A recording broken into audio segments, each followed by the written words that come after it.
Entonces yo quiero pasar un poco de la protesta a la propuesta. ¿Qué podemos hacer? ¿Qué está sucediendo en el ámbito político general? ¿Y qué puede ser nuestra acción como individuos y comunidades para actuar creativamente ante un escenario de estas características? Entonces, bueno, la conferencia se llama Diseño de Sistemas Ecológicos. Pongo ahí atrás, en comillas, entre comillas, el nombre que ahora está poniéndose un poco de moda, se llama permacultura. Vamos a intentar de explicar esta palabra en el transcurso de esta conferencia para actuar creativamente ante lo que yo siento que serán los dos más graves desafíos para la humanidad durante el siglo XXI, que son, por un lado, el cambio climático, un tema bastante bien ventilado, incluso en el ambiente, en el contexto más corriente, y algo que está por detrás de todo esto es lo que ya llamo la crisis de recursos, que es una de estas crisis que también está motivando a lo que está sucediendo actualmente con toda esta problemática de la megaminería. Yo vivo en México y bueno, por ahí también está sucediendo lo mismo. Tenemos 3.000 contratos de megaminería en todo el país. El más famoso es el caso de Wirikuta, el territorio sagrado de los indígenas huicholes, donde pretenden arrasar con todo un ecosistema que es un sitio sagrado, no solo para esta etnia. Comienzo para explicar esta palabra, que significa tantas diferentes cosas para diferentes personas. ¿Qué es permacultura? Una contracción de dos palabras, permanente y agricultura, o permanente y cultura. Hay una conexión entre agricultura y cultura. Sin agricultura estaríamos todos nosotros en el bosque recolectando y cazando nuestro alimento. No tendríamos ciudades, no tendríamos gobiernos, no tendríamos universidades por este hecho. Fue el desarrollo de la agricultura hace 10.000 años que nos propulsó a desarrollar lo que hoy se le conoce como cultura. Entonces, si queremos una cultura permanente, también necesitamos una agricultura permanente. Aquí reproduzco 4 definiciones que para mí tienen importancia. Primero, permacultura es un sistema de diseño para poder interactuar creativamente con la tierra y desarrollar una cultura regenerativa. Esto para mí es un paso más allá de la sustentabilidad. Lo de la sustentabilidad pues es una palabra también de moda, pero yo creo que sustentable no es suficiente a estas alturas. No solo tenemos que estar sustentable, tenemos que regenerar ecosistemas los cuales hemos dañado durante las últimas décadas y siglos con este sistema de crecimiento que está causando tantos desastres. Este sistema de diseño se basa en principios éticos y ecológicos que son universales, pero dependiendo del lugar, del contexto cultural, del clima, pueden tomar formas muy distintas, ¿sí? Es decir, no hay dos formas iguales de hacer permacultura, ¿sí? Es muy dependiente del contexto. Permacultura también es una red, un movimiento internacional de gente que practican, diseñan y organizaciones. Presenta actualmente en más de 120 países en el mundo, lo cual ha sucedido sin ningún apoyo por parte de organizaciones o instituciones. Es literalmente un movimiento que viene de gente quienes se han inspirado en este concepto, quienes han probado, han tomado cursos, y hay incluso miles y quizás millones de personas en todo el mundo, principalmente las culturas indígenas, quienes están practicando permacultura y ni siquiera conocen la palabra, porque ellos han podido desarrollar sistemas que han sido permanentes durante siglos e incluso milenios, ¿sí? Por último, permacultura es una respuesta positiva a la crisis ambiental y social que estamos nosotros presenciando en este momento. Estamos más preocupados por esto de querer construir el mundo que queremos en vez de pelear en contra del mundo que no queremos. Entonces esto quizás es un paso más allá de la protesta hacia la propuesta, ¿sí?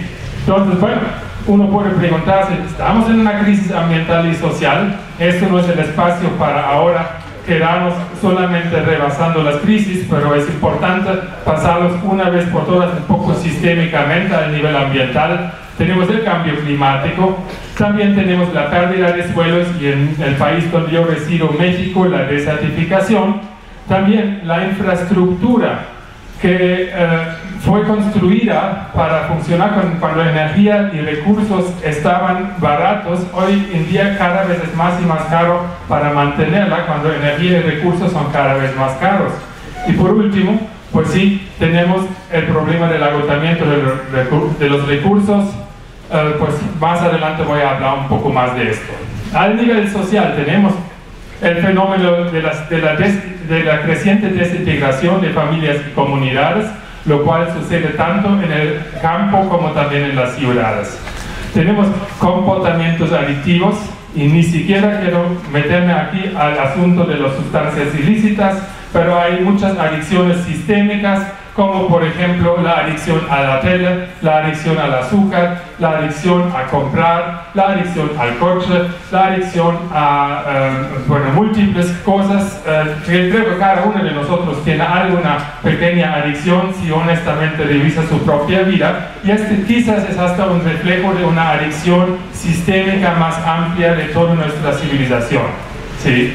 También, bueno, a nivel financiero tenemos pues el fenómeno de que todos estamos endeudados, ¿sí? Tanto a nivel familiar como también los gobiernos municipales, estatales y hasta de naciones. Para empezar, la nación más rica del mundo tuvo que pasar recientemente una ley que dice que no están en default, ¿sí? Es decir, que ¿quién va a pagar todas estas deudas? ¿Sí? Tenemos escándalos de corporaciones, instituciones financieras y economías que yo personalmente solo puedo calificar como criminales, lo cual obviamente lleva en el país donde yo vivo, México, caso actual, a una crisis de seguridad y orden público y procesos democráticos que se basan en esta dinámica de ilusión y decepción. Es decir, votamos por algún partido, cambia el personaje y bueno, y al fin de cuentas no cambia nada, ¿sí? Y bueno, en mi país natal, en Alemania y en muchos países de Europa, surgen las posiciones extremistas y fundamentalistas.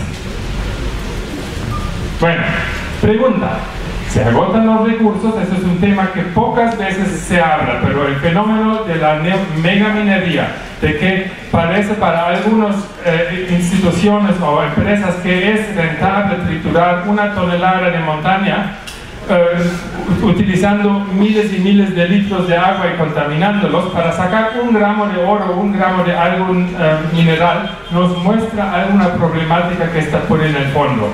Es decir, los yacimientos densos de minerales ya se están acabando, entonces ahora estas empresas van por este tipo de minería y esto es un problema mundial, ¿sí? Y en Latinoamérica tenemos 30.000 concesiones mineras. Esto no es solo un problema de Colombia, esto sucede en Ecuador, sucede en Argentina, en Chile, en México, sucede por todo el mundo, ¿sí? Bueno, para empezar con el petróleo, que es por lejos el energético más importante que necesitamos para que nuestra sociedad funcione como actualmente está funcionando. Pues sucede que hace muy poquito, entre el año 2005 y 2008, hemos pasado por un punto histórico, que fue el máximo punto de extracción de petróleo crudo convencional, ¿sí? Y bueno, el pico de petróleo es un concepto de geólogos que dice sucede cuando la mitad de un recurso se ha agotado, ¿sí? No significa que hemos gastado todo el petróleo, no se nos acabó el petróleo, nada más nos hemos gastado la mitad. Pero similar a un árbol de manzano, donde los frutos más jugosos, estos son los que primeramente explotamos, pues también los yacimientos petroleros fáciles son los primeros que explotamos, y ahora queda todo el petróleo difícil, todo el petróleo que está a 5.000 metros bajo el nivel del mar para explotar, lo cual cuesta más y está conectado con más riesgos, como hemos podido ver recientemente con lo que sucedió con la planta de BP en el Golfo de México, ¿sí? Más importante aún, no solo con el petróleo estamos llegando al cenit, lo mismo sucede con todos los recursos claves que necesitamos para sostener esta sociedad, este modelo basado en el crecimiento, ¿sí? Por ejemplo, fósforo, que es un mineral básico para la agricultura. Sin fósforo no puedes hacer agricultura, pues los yacimientos de fósforo están en declive. Fierro, cobre, zinc, oro, plata, las famosas tierras raras, todo esto es lo que necesitamos para fabricar computadoras, celulares y todos los chuchulucos electrónicos que nos encantan tanto, pues entonces todos estos materiales están en declive y esto es uno de los motores que está detrás de todos estos procesos de megaminería, ¿sí? Y más importante aún, ahí están en su declive lo que yo llamo los almacenes eternos de la Tierra. Estos sí son 4 elementos que creo que todos nosotros nos tenemos que interiorizar, son muy importantes, ¿sí? Porque estos son realmente los 4 recursos claves para mejorar, que son nuestro capital natural. Nuestro capital natural son estos: agua limpia, suelos fértiles que necesitamos para la agricultura, necesitamos bosques, biomasa y necesitamos semillas, la biodiversidad. Todo esto está en declive, más adelante voy a hablar un poco más de esto, ¿sí? Yéndonos algo más atrás. Homo sapiens, así nos llamamos nuestra especie, el hombre pensante, ¿sí? Nos llamamos a nosotros mismos, hemos pasado históricamente por 3 revoluciones energéticas. Hace 2 millones de años nuestros ancestros eran algunos changos que vivían vivían en África en los árboles, ¿sí? Ahí sucedió la primera revolución energética, que fue la del fuego, ¿sí? Esto fue lo primero que nos distinguió de otros animales que caminan sobre este planeta. Esta se basó en el dominio de la leña y de la biomasa y utilizando esta energía, y nos dio una ventaja sobre otras especies. Hasta apenas 99% de nuestra estancia en este planeta vivíamos como recolectores y cazadores, y nuestro energético principal fue el fuego, ¿sí? Hace 10.000 años nos convertimos en agricultores simultáneamente en diferentes regiones del planeta. La base de la tecnología fue la agricultura y la fuente de energía fue la riqueza biológica y mineral de los suelos.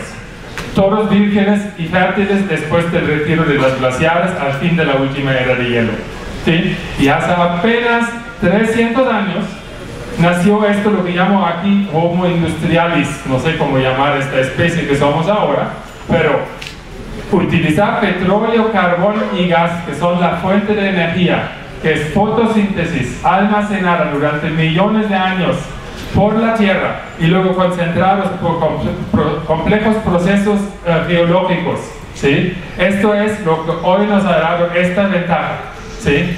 Solo para que nos pensamos un poco, un galón de gasolina, ¿cuánto cuesta aquí? Entre 8 y 10 mil pesos, ¿sí? Esto es energéticamente lo mismo como una persona trabajando durante 6 semanas sol a sol. Y si no lo creen, los invito a que empujen su coche lo que les da para un galón de gasolina, ¿sí? El mundo necesita actualmente entre 70 y 85 millones de barriles de petróleo para que funcione como bien o mal está funcionando hoy en día. Nunca estamos dispuestos nosotros a reconocer este apoyo energético que no es de nosotros. Este poder es literalmente energía solar que durante muchos años se almacenó en la Tierra, y bueno, y nosotros ahora nos ha dado esta ventaja, pero esto es temporal, esto no es para siempre, ¿sí? Entonces, bueno, no sé si funciona aquí el documental, si no me gustaría como dejar de hablar unos 5 minutos a mostrarles un documental muy divertido, ¿sí? Que nos muestra precisamente esta historia. ¿Están listos? Entonces vamos a ver si funciona, si la tecnología funciona. A ver, vamos a hacer la pantalla completa.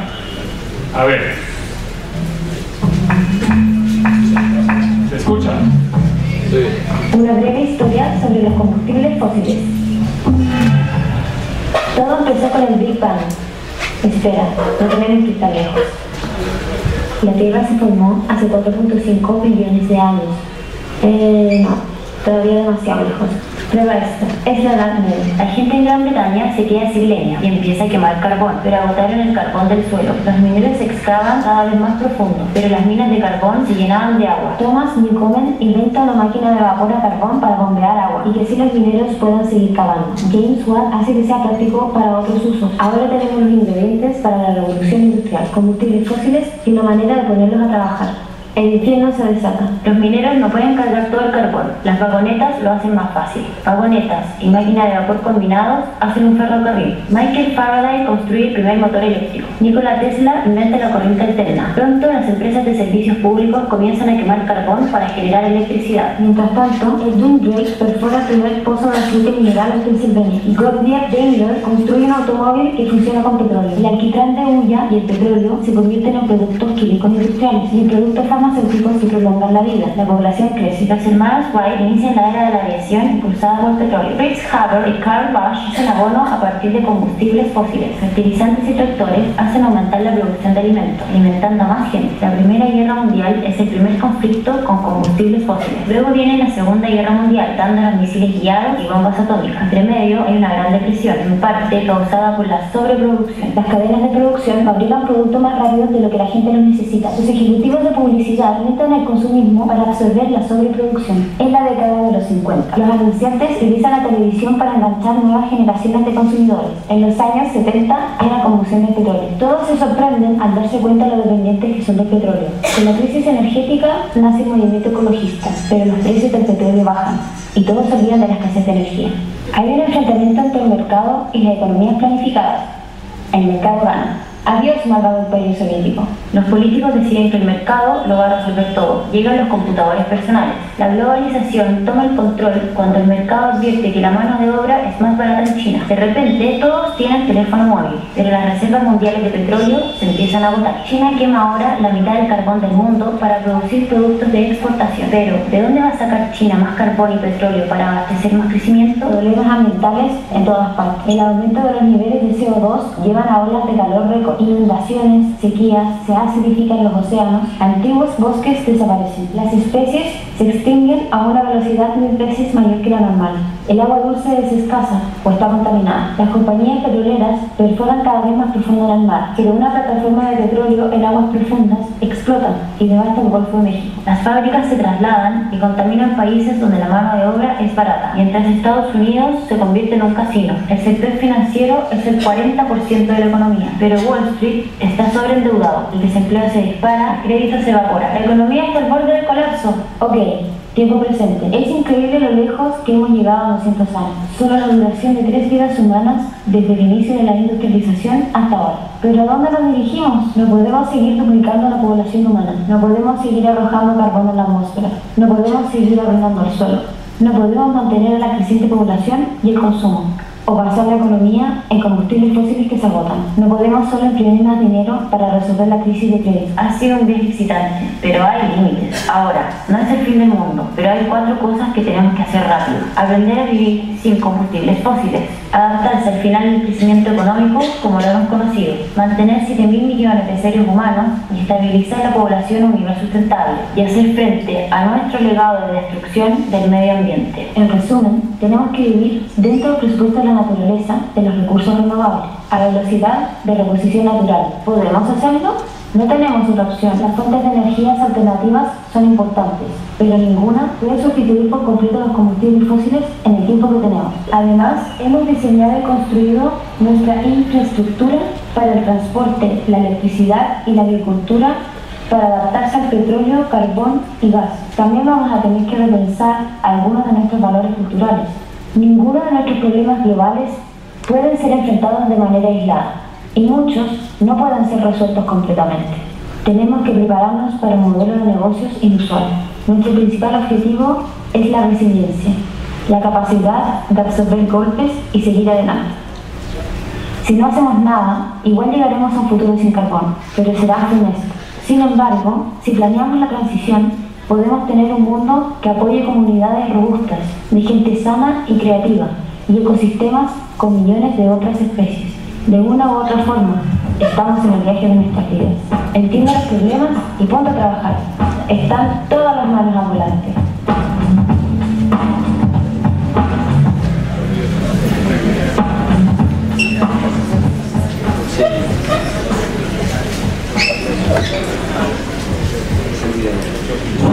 ¿Cómo les pareció? Sí, bueno, yo creo que mejor no lo puedo explicar y estaba bastante divertido esto. Vamos a seguir adelante, vamos a hacer una pequeña revisión antes que pasamos a lo que sí podemos hacer, pero es importante que nosotros tenemos un poco claro todo el panorama macro, ¿sí? Si yo intento ahora tomarme ni solo un paso atrás, sino realmente ver lo que sucedió en los pasados con la humanidad, en el pasado con nuestra especie y lo que sucederá en el futuro, y ahí voy a hacer una línea de tiempo y me olvido tajantemente de los casi 2 millones de años que hemos vivido nosotros sin combustibles fósiles y sin agricultura, porque la flecha no entraría ni acá en la sala, pues estaría hasta como que por ahí al otro lado de la carretera. Acuérdense, 99% de nuestra estancia en la Tierra, Homo sapiens, ha sido recolector y cazador, más de 1.990.000.000 de años, ¿sí? Bueno, la agricultura inició hace 10.000 años, pasó la revolución industrial y hoy tenemos este fenómeno extraño que se llama globalización, ¿sí? Y esto lo pongo ahora en relación con recursos y energía y su consumo por nuestra especie, y también en el crecimiento de la población y obviamente la contaminación, pues tenemos esta curva ascendente de crecimiento exponencial, ¿sí? Y hemos llegado hoy a este punto que es como una especie de caos cultural postmoderno donde hay mucha incertidumbre en relación de cómo va a ir esto de aquí en adelante, ¿sí? Importante que quizás reconocer que en este periodo de crecimiento continuo nos hemos construido muchos mitos como especie. Nos hemos, como por ejemplo, construido el mito que siempre lo que crece es bueno, solo lo grande es lo importante. Todo lo exitoso se caracteriza por crecer y crecer y crecer. Y también, importante también, que siempre que la complejidad y la sofisticación de nuestros sistemas también siempre crecerá. Si ahora yo intento de contar esta historia un poco hacia el futuro y no solo pensar en los próximos 20-25 años, sino pensar como cualquier cultura indígena pensó en 7 generaciones en adelante o 500 años en el futuro, pues hay varias historias que nos contamos.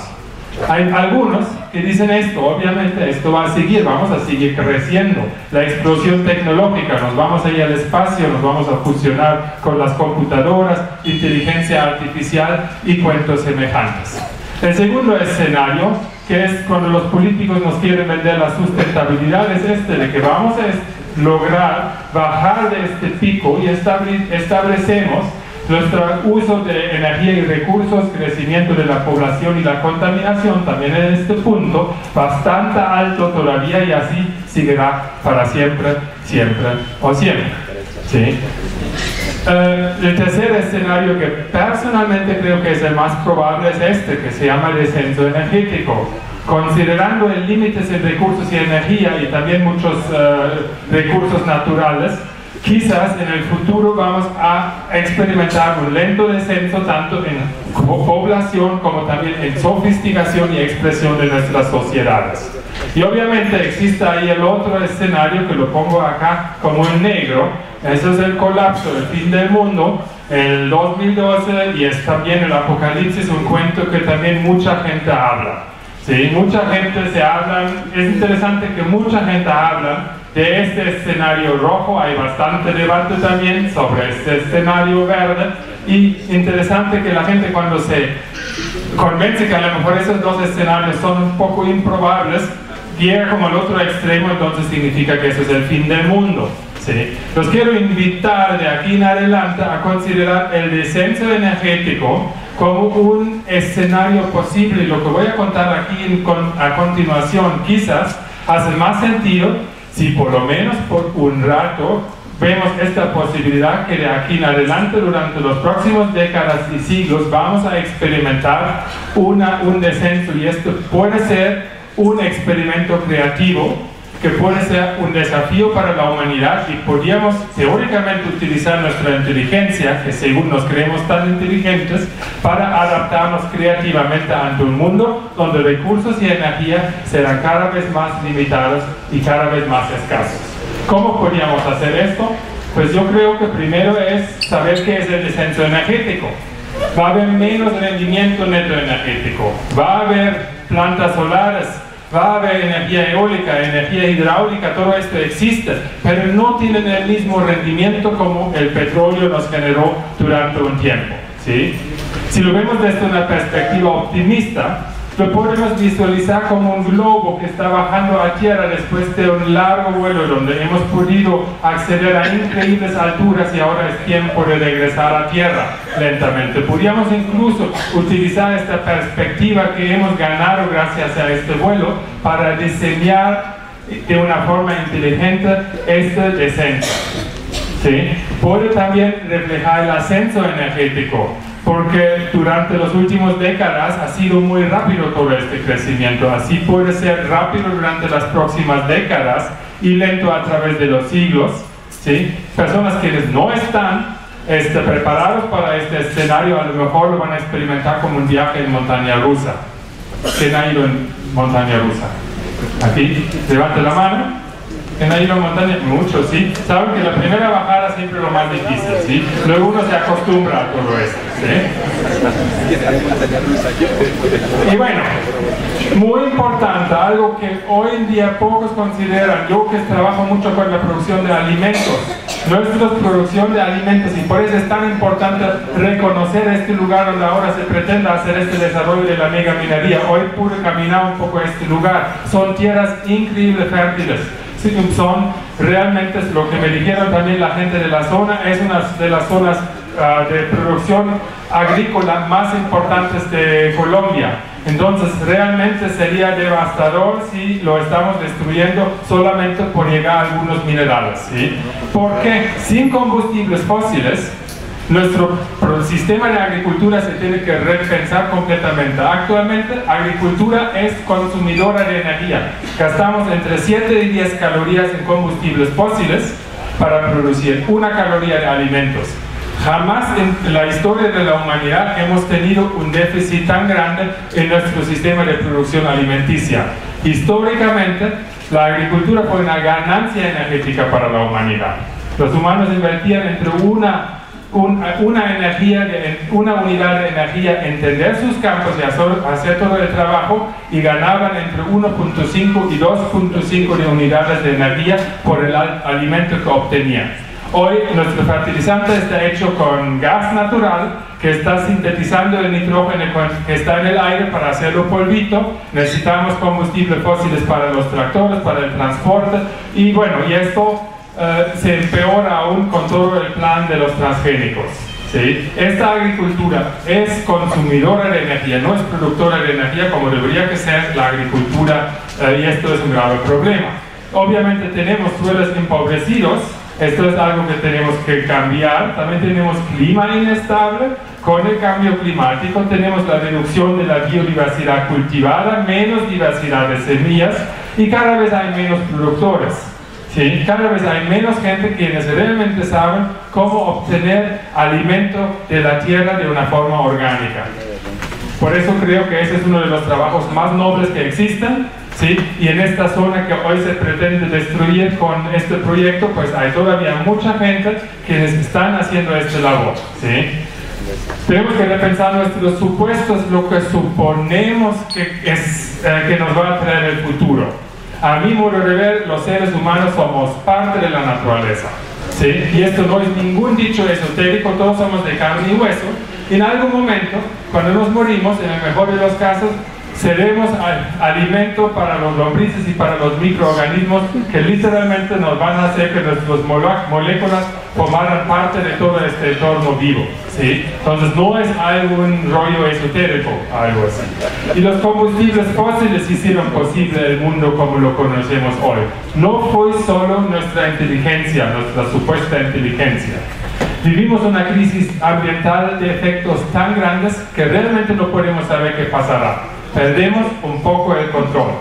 La biodiversidad está amenazada por nuestra forma de vivir y una vez que desciende la extracción de combustibles fósiles y otros recursos, habrá algún retorno a una forma de vida menos consumista, ¿sí?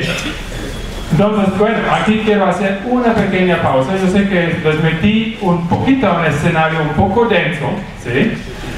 Los invito ahora, todos tienen ahí un vecino, ¿sí? Los invito ahora, ubiquen un vecino, así, no importa, a lo mejor alguien con quien habla, y les invito 2 minutos y 2 minutos, que cada quien habla a la otra persona, a su vecino, ¿sí? Acerca de sus sentimientos que toda esta información le provoca, ¿sí? Después vamos a trabajar otra parte que es la de las soluciones, ¿sí?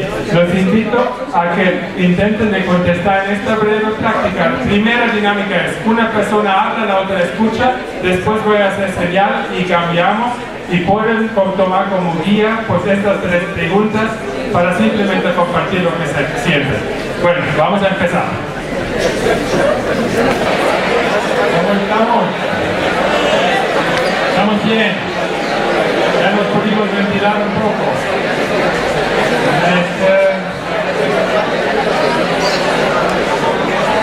Ya terminamos nuestro tiempito. Y vamos a hacer media hora más ahora, viendo un poco hacia las soluciones. Este escenario que les platiqué nos lleva en parte hacia nosotros mismos, ¿sí? En parte también hacia revisar nuestros supuestos fundamentales que juntos lo hemos construido tanto como cultura y civilización. Es interesante que todos los partidos políticos están siempre hablando del crecimiento, ¿sí? Hay desacuerdos acerca de cómo lograr el crecimiento, pero nunca se pregunta o se cuestiona junto el mismo crecimiento, ¿sí? Estamos incluso inmersos en un sistema económico, el así llamado capitalismo, que no puede existir sin crecimiento, ¿sí? Esto es un desafío fundamental, ¿sí? Y mientras seguimos inmersos en esta leyenda, en este mito que siempre tenemos que crecer, ¿sí? Vamos a seguir acelerando la destrucción ambiental y la pérdida de nuestros recursos naturales. Por eso es fundamental que comencemos a cuestionar el mito del crecimiento, porque estamos, como seres humanos, somos naturaleza, y en los sistemas naturales hay momentos cuando hay crecimiento exponencial. Esto sucede en muchos ecosistemas donde hay de repente mucha energía libre durante un breve tiempo, pero hay una cosa importante: nunca el crecimiento es eterno, ¿sí? Esto es algo muy importante, y quizás vale la pena ver algunas oportunidades que nos pueda abrir un escenario de descenso energético. Por ejemplo, los precios de recursos naturales van a subir, se van a aumentar, ya lo están haciendo, ¿sí? Entonces esto puede motivar a la conservación de energía y recursos no renovables. También va a estimular industrias primarias y economías rurales a largo, mediano y largo plazo. También puede reducir emisiones de CO2 mucho más rápidamente que a través de la política o a través de la tecnología. Y otro escenario positivo veo que permite que agricultura orgánica y de bajos insumos pueda por fin competir contra el uso intensivo del suelo. Esto para mí no es para nada un escenario fatalista, esto es una gran oportunidad para personas quienes están dispuestos a abrazar este escenario y prepararse adecuadamente hacia esto. También, la movilidad de la gente se va a reducir poco a poco, ¿sí? Para mí lo considero un privilegio que he podido, por algunos azares del destino, venir aquí a Colombia a conocer este hermoso país, ¿sí? Parte por invitación y parte por realmente es un privilegio para conocer aquí y hacer el intercambio entre México y Colombia, y obviamente también Alemania, que es el país donde nací alguna vez. Productos locales en el futuro sean más competitivos que los importados, y autosuficiencia, reparación, reutilización y reciclaje serán el orden del día, no alguna cosa medio ecológica, ¿sí? La gente va a interactuar y intercambiar mucho más en sus comunidades cuando hay menos posibilidades de simplemente salirse de ahí, y esto reactivará la economía local y del hogar, ¿sí? El escenario de descenso energético significa el fin de la globalización, y esto para mí es una noticia positiva, ¿sí? Necesitamos repensar en nuestros valores fundamentales, que estos son para mí principios éticos. Y en permacultura son muy sencillos, ¿sí? Primero es cuidar la tierra. Y cuidar la tierra, ahora voy a utilizar lenguaje empresarial, ¿sí? Es muy alentador que hay bancos aquí en Colombia que están apoyando activamente este tipo de acciones, ¿sí? Porque para mí, agua, suelos, árboles y semillas son capital naturales, son la base de todo el capital que construye todo lo demás. Sin este capital natural tampoco funcionará este papelito donde está escrito un número encima, y esto vale mucho ahora, ¿sí? Mucho más que muchas otras cosas hoy en día. Segundo principio ético, cuidar las personas. Y esto empieza con cada uno de nosotros aquí. Cuidar a nosotros mismos, mantenernos saludables, luego empezar a cuidar a nuestros vecinos, a nuestros amigos, a nuestra familia, y a partir de ahí en círculos concéntricos hacia la familia y la comunidad. Y por último, compartir. Estamos viviendo un tiempo con gran desigualdad económica, tanto entre países ricos y los así llamados países pobres, como también adentro de los mismos países. Esto es algo que tenemos que cambiar fundamentalmente, ¿sí? Esto por un lado significa también que podemos celebrar la abundancia de la naturaleza aceptando que tiene limitaciones, y obviamente también significa repensar el asunto del crecimiento de la población, que es un problema ético que tardará a lo mejor algunos años o décadas hasta que realmente encontremos formas éticas para resolver esto, el crecimiento exponencial de la población. Y bueno, y estos tres principios éticos forman como el eje en permacultura. Alrededor se ubican una serie de conceptos ecológicos, de principios ecológicos, que aquí nomás los invito a que los repasemos un poco. Son principios profundos que trabajamos mucho en permacultura, que son principios que vienen de la ecología de sistemas. Es simplemente una herramienta para pensar, porque creo que ya nos hemos dado cuenta que para poder actuar diferente tenemos que comenzar a pensar diferente, ¿sí? Si no logramos pensar diferente, tampoco podemos actuar diferente. Esto es un cambio cultural. La adaptación creativa ante un mundo en descenso energético es fundamentalmente en 70% un problema mental de nuestra forma como pensamos y hacemos nuestras decisiones. Sí, esto es casi el currículum de todos nuestros cursos y talleres de permacultura. Ya dimos algunos aquí en Colombia y puede ser que más adelante vamos a dar algunos más. Estos principios se pueden aplicar en varios dominios o campos de acción. Primero, en cómo manejamos la tierra y la naturaleza, cómo manejamos nuestras construcciones, cómo está nuestra relación con herramienta y tecnología, cómo está el asunto de la educación y de la cultura, la salud, la espiritualidad, economía y finanzas, y también la forma como nos gobernamos y tomamos nuestras decisiones. Todos estos son áreas que tenemos que transformar para realmente construir una sociedad sostenible. Y bueno, esto es mucho para cada uno de nosotros. Pero yo creo que cada uno de nosotros, a lo mejor, si siente más fuerte en alguno o varias de estas áreas, y por ahí puede empezar a aplicar estos principios. Ahora, ¿cómo eso se va a ver en la práctica? Yo, de hecho, bueno, voy a hablar un poco de mí. Yo nací en un pueblito en Alemania, en este hermoso pueblito nací, ¿sí? Ahí está el hospital donde nací, esto fue mi prepa y todo eso. Se ve muy bonito, ¿verdad?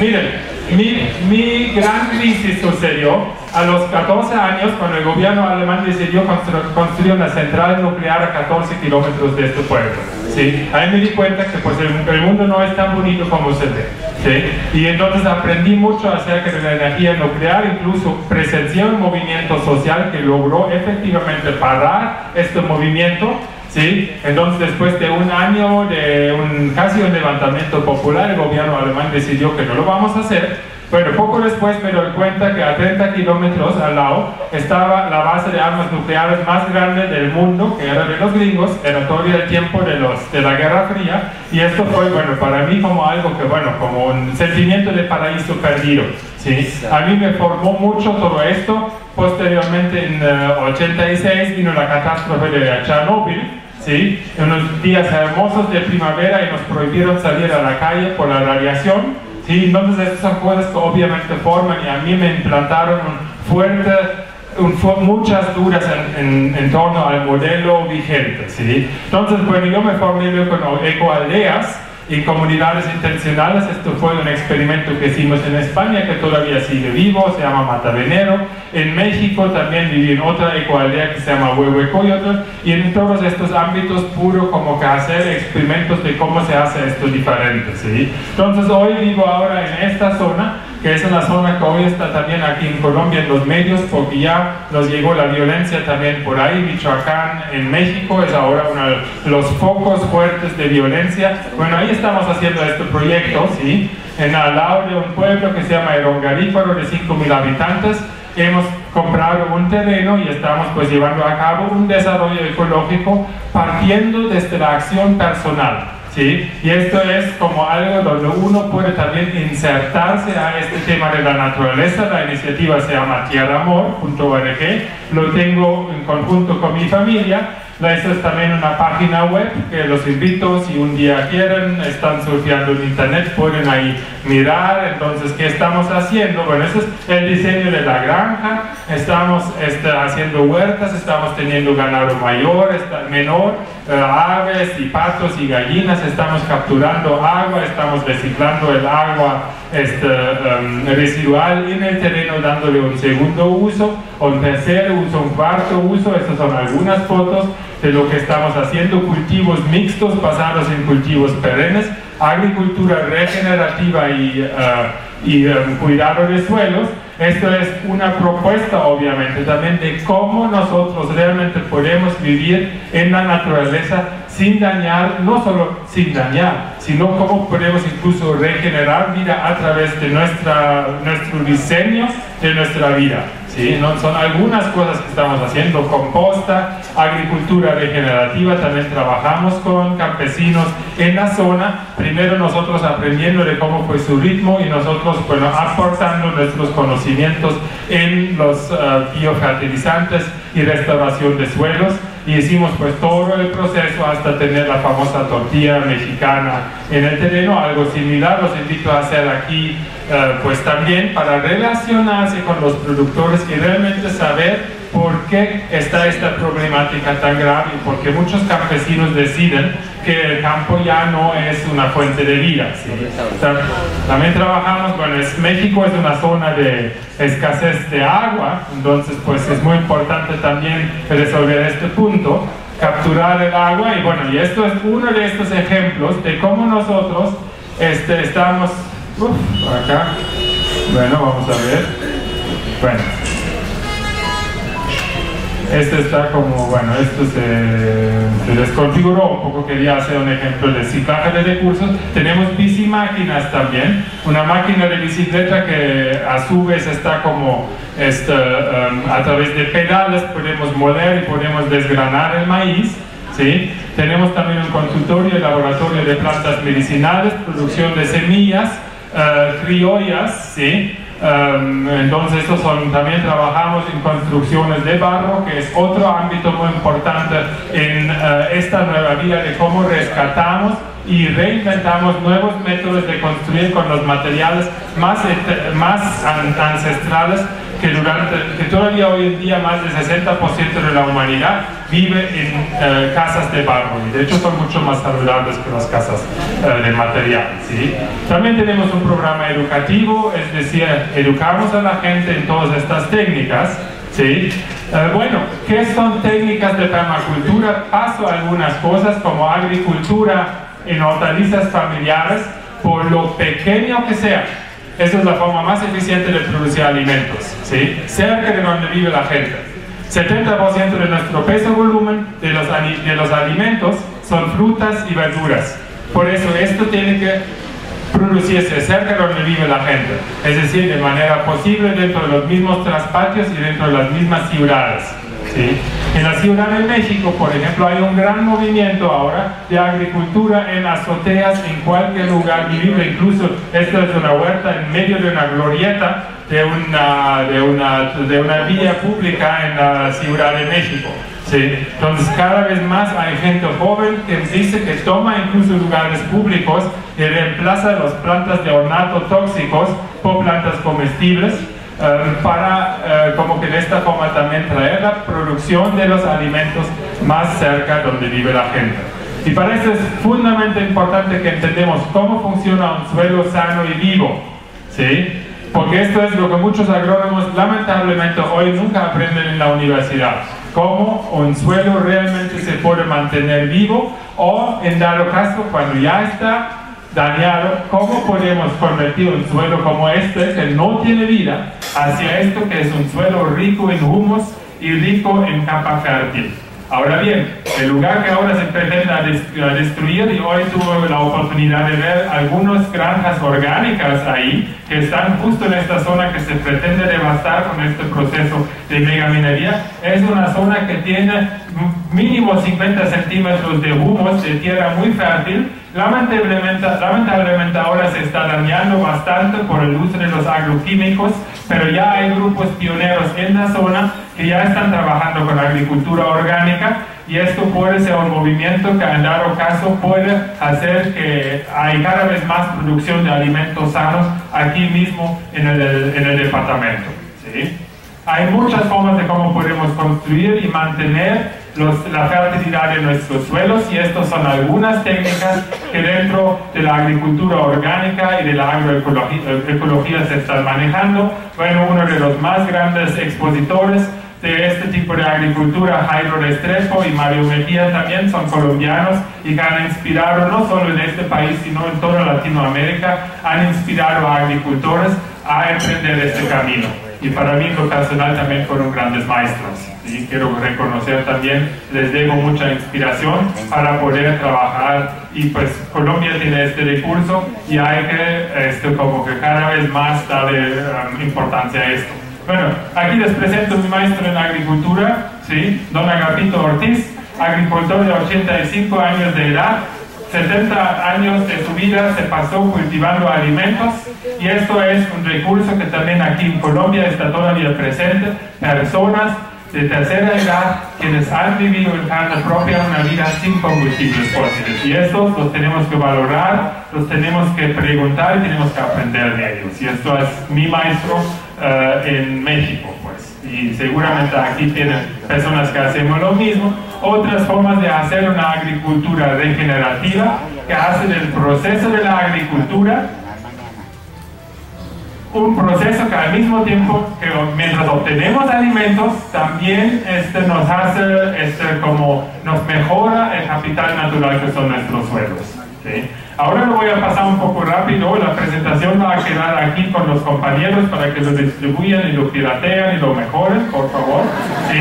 Porque no tengo eternamente el tiempo, les estoy ahora metiendo pues así un pequeño bombardeo de cosas que sí se pueden hacer y que sí se están haciendo. Estas cosas, cuidado, los permacultores estamos por todos los lados, no nos ven en la tele, tienen que abrir los ojos, quiten la mirada de la pantalla y miren dónde están, porque hay gente por todos los lados que están haciendo esto, y aquí en Colombia también. Eso es un tema importante, la biodiversidad cultivada, nuestra biodiversidad de semillas que no sean transgénicas, que sean criollas, que sean adaptadas a la zona, y esto es un importantísimo asunto, pero este asunto solo se puede tratar cuando tenemos más personas quienes siembran estas semillas. Es decir, necesitamos más agricultores, necesitamos neoagricultores. Yo soy un campesino postmoderno, ¿sí? A mí me mandaron a estudiar a la universidad y después me aburrí y me fui a aprender con los campesinos. Y mi maestro no ha ido ni a la secundaria, es el señor que vieron antes, ¿sí? Y he aprendido un montón. Y bueno, he podido hacer este puente también entre la academia pero cada vez más encuentro la sabiduría realmente entre la gente que está cerca con la tierra. Y hay todavía muchos de ellos aquí en Latinoamérica, ¿sí? Entonces, bueno, pues, trabajando con animales domésticos siempre ha sido un asunto importante en permacultura, aunque los trabajamos más creativamente. Yo, por ejemplo, tengo un tractor de gallinas como este, que es un pequeño gallinero que tiene el tamaño de una cámara de un bancal de cultivo, y ahí pongo mis gallinas un día, 2 días, 3 días, y ellos pues me excavan, me abonan, me quitan el pasto, no cobran suelo, y después de 3, 4 días mando esta a otro lugar, y pues entonces ya tengo un lugar para sembrar. Entonces esto es algo que lo que llamamos es pensamiento integrado, donde utilizamos los animales no solo para producir carne y huevos, sino también para cambiar el paisaje, ¿sí? Bueno, alimentos especiales de todo el mundo. Pues aquí conocen la malanga, esta viene de Nueva Guinea, ¿sí? Una planta que puede crecer muy bien aquí es la nuez macadamia. Yo la empleé en mi lugar en México y pues es excelente productor de grasas de muy buena calidad.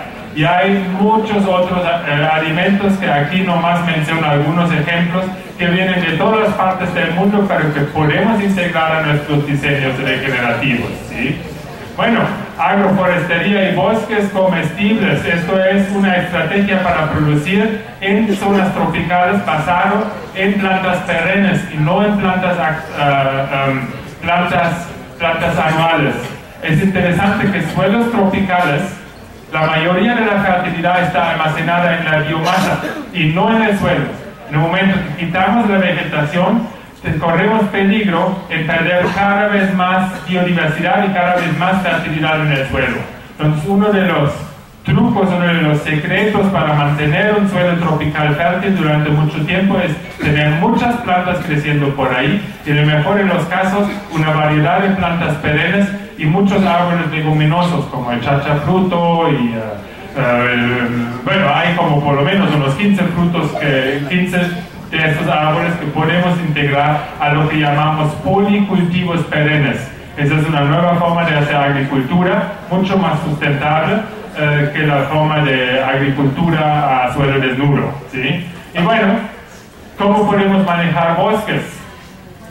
¿Cómo podemos reforestar y manejar estos bosques para que también nos produzcan leña y madera de una forma sostenible, ¿sí? Y luego, bueno, ¿cómo podemos construir con barro, con paja? Y aquí ven un piso de tierra excelente para una casa de lujo, ¿sí? Y bueno, y aquí obviamente en Colombia ya que ya se reivindicó la guagua como material de construcción, no solo para casas de millonarios, sino también para casas de gente común y corriente, porque es un excelente material y que crece por aquí, por todos los lados, ¿sí? Bueno, ecotécnicas, como podemos utilizar tecnología barata, como por ejemplo el ariete hidráulico. Esto es un filtro de aguas pluviales para poder capturar agua de la lluvia, guardarlo en cisternas, y esta agua la podemos potabilizar y la podemos tomar, ¿sí? Esto es una licuadora manual, ¿sí? Espero que alguien pusiera esto aquí en Colombia, porque hasta ahora lo tienes que comprar en México, en Estados Unidos siempre, ¿sí? Entonces, bueno, pues también cómo podemos construir hornos y estufas que gastan poca leña, ¿sí? Y que al mismo tiempo nos pueden producir, nos pueden calentar el agua y a veces hasta tratar con restos de madera, ¿sí? Entonces, bueno, esta es la famosa técnica de cisternas con la tecnología, con la técnica del ferrocemento artesanal. Esto lo hacemos mucho en México, depósitos grandes de agua con una capa de cemento que no rebasa los 4 centímetros de grosor. Es muy sostenible y son muy duraderos este tipo de tanques, pero tienes que saber lo que dicen en México, tienes que aprender de la maña de cómo hacer esto. Es artesanía, ¿sí? Bueno, algunas otras cosas, sanitarios, composteros y secos, ¿sí? El problema del estiércol humano es que es mucho más fácil tratarlo en tierra que tratarlo en agua. Y eso es importante. Con el descenso energético vamos a tener límites de fósforo. Y casi todo el fósforo que necesitamos para hacer agricultura se encuentra en el estiércol humano. Hay que procesarlo adecuadamente, y esto puede, en algún momento, debe que regresar a los campos de cultivo cuando ya no nos podemos traer la roca fosfórica desde Marruecos, por ejemplo, ¿sí? Como está sucediendo actualmente. Entonces esto actualmente lo estamos mandando a nuestros ríos y a los mares, y ahí el fósforo se perdió para siempre, ¿sí? Esto es la forma, ese es mi sanitario compostero que tengo en la casa, y esa es la forma como luego lo saco.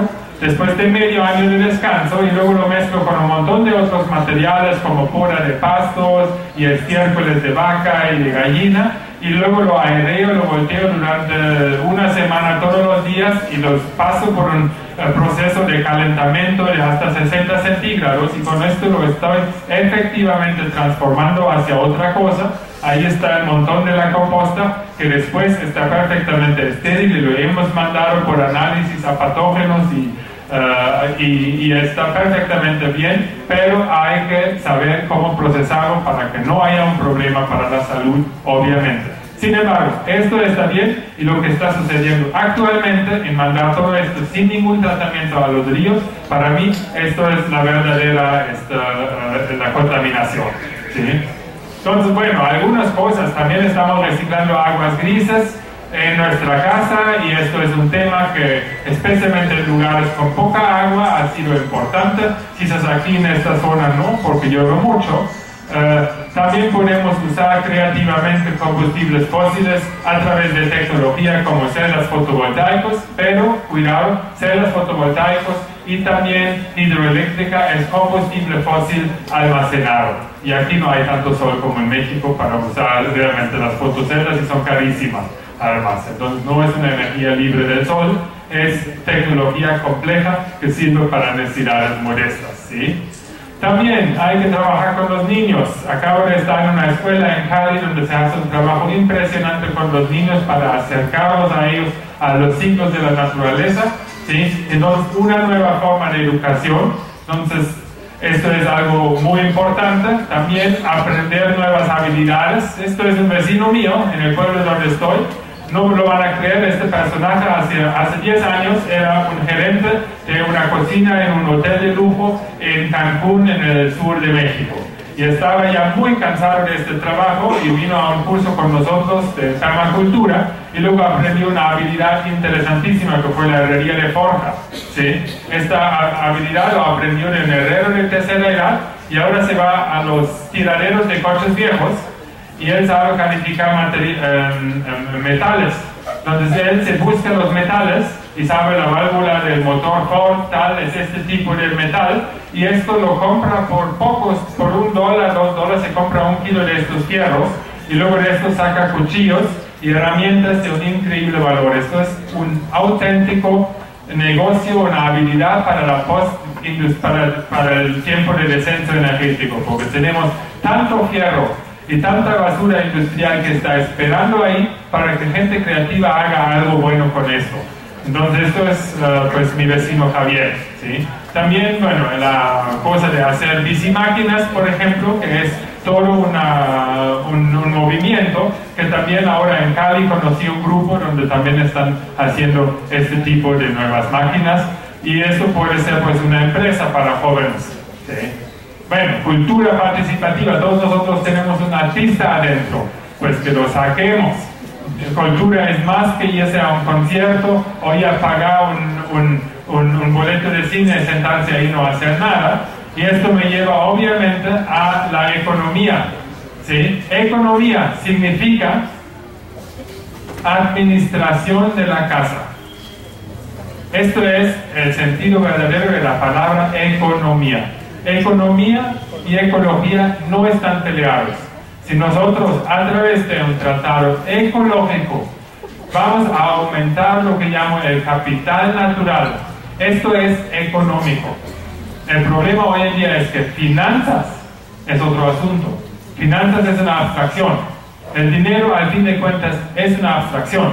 Es un papelito que tiene su valor solo porque todo el mundo comparte la noción que tiene un valor, ¿sí?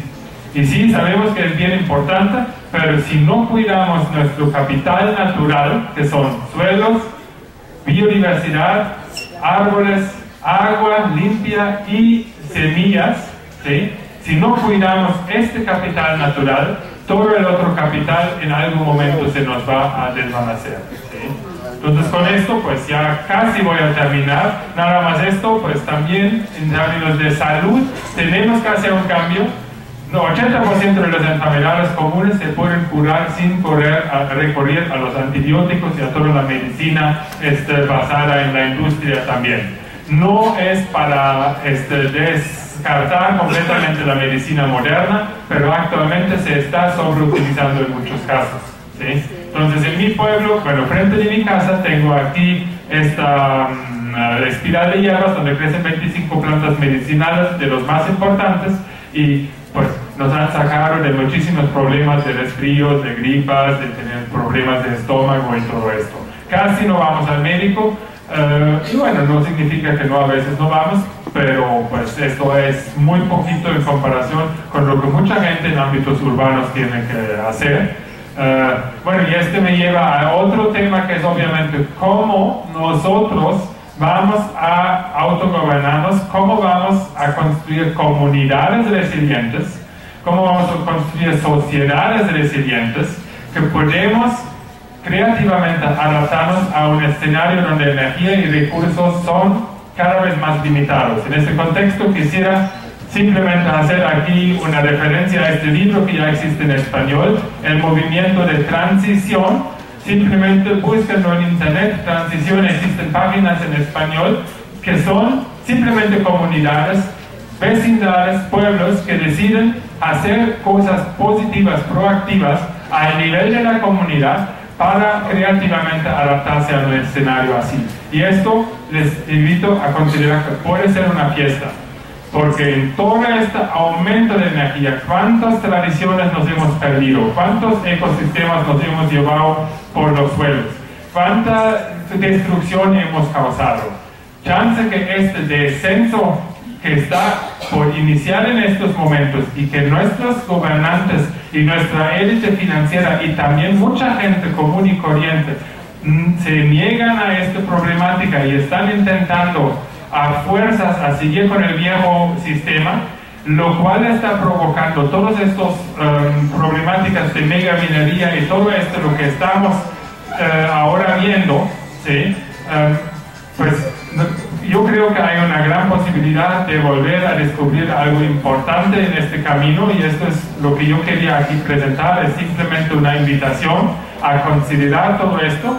Aquí están los ámbitos de acción, ¿sí? Manejo de la tierra, de la naturaleza. Aquí afuera hay algunas cosas prácticas que podemos hacer para poder contribuir a la transformación de este dominio de acción permacultural, ¿sí? Entonces aquí, bueno, está la educación y la cultura, la salud y la espiritualidad, también economía y finanzas, y por último también cómo nos gobernamos, cómo nosotros vamos a reorganizar nuestras comunidades desde abajo hacia arriba, con acciones positivas y con propuestas. Está bien la protesta, pero una protesta que no viene acompañada por una propuesta al final es muy débil. Entonces nos toca ahora también, al mismo tiempo que protestamos contra el mal uso de nuestros recursos o la devastación de nuestros ecosistemas, es importantísimo que de aquí hacemos el próximo paso a decir ahora cómo podemos organizar una sociedad que no necesita de megaminería, que no necesita de un crecimiento, una sociedad que es creativa y proactivamente se adapta a estos no tan fáciles desafíos que vamos a enfrentar durante las décadas que vienen. Muchísimas gracias por su atención.